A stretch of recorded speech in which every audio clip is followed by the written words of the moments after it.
Отгон тэнгэр их сургуулиас жил бүр хүүхдийн хөгжил төлөвшөл эрдэм шинжилгээний баг хурлыг зохион байгуулад 12 жил болж байна.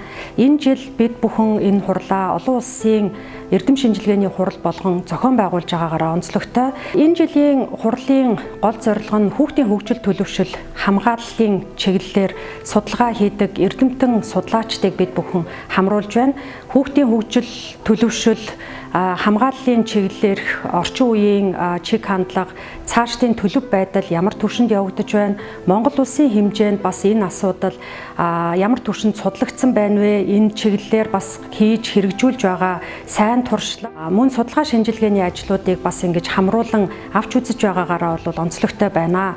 Энэ удаагийн хуралдаанд гадаадын 7 улсын 10 гаруй эрдэмтэн судлаачид цахимаар болон танхимаар оролцож байна. Мөн дотоодын 21 ихтэй сургууль, 8 ерөнхий боловсролын сургууль, 8 цэцэрлэгийн багш судлаачид орж байгаагаараа энэ хурлын цар хүрээ ач холбогдол харагдаж байна гэж бид бүхэн дүгнэж байна.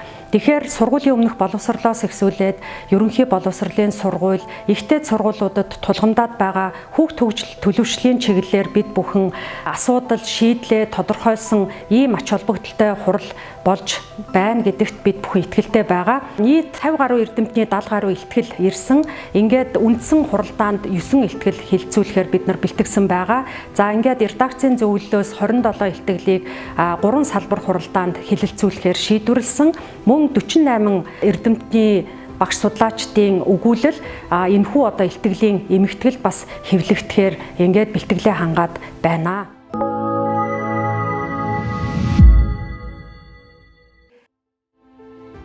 皆さんこんにちは。JICA 障害児のための教育改善プロジェクトフェーズ2専門家の磯部です。Сайн байцгаана уу? JICA тусгай хэрэгцээт боловсрол шаардлагатай хүүхдүүдэд үзүүлэх эрүүл мэнд боловсрол, нийгмийн хамгааллын үйлчлэгийг сайжруулах төслийг 2 дугаар шатны мэргэжилтэн Исобе Йока байна. Отгон тэнгэр их сургуулийн хүүхэд хөгжил төлөвшөл олон улсын эрдэм шинжилгээний хурлыг зохион байгуулж байгаад баяр хүргье. Тус төсөл нь 2015 онд эхэлж 2020 оноос төслийн 2 дугаар шатыг хэрэгжүүлж Монгол улсын хөгжлийн бэрхшээлтэй хүүхдүүдийг тэгш хамруулан сургахтай холбоотой ажлыг идэвхтэй зохион байгуулж байна. Үндэсний хэмжээний олон цэцэрлэг сургуультай танилцаад бүх байгууллага өөрсдийн нөөц бололцоог ашиглан сургалтын болон тохирох хэрэглэгдэхүүнүүдийг бүртгүүлэн ажиллаж байсан.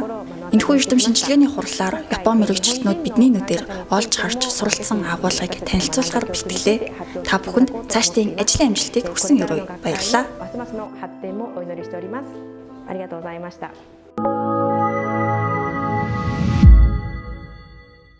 Отгон тэнгэр их сургуулийн одоо 12 дахь жилдээ зохион байгуулсан энэ эрдэм шинжилгээний хурал нь бол маш олон одоо багш нарын эрдэмийн ажилд олон багш нарын одоо мэдлэг чадварыг хөгжүүлэх, эдгээр багш нар хоорондоо одоо хийж бүтээсэн ажлаараа за эрдэмтэн судлаачдын судалгаан дээр үндэслэн энэ ажлаараа одоо хамтран оролцож ажиллаж байгаагаараа их онцлогтой. Ингээд эрдэм шинжилгээний одоо хуралд нь амжилт хүсье.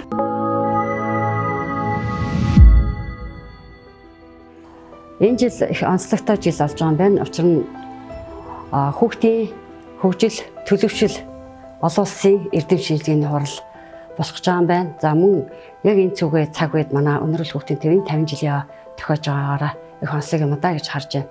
За бидний хувьд хүүхдийн төлөвшөл гэж ярих юм бол, хөгжил гэж ярих юм бол аль өнцгөөс нь эхэлж харах вэ гэж.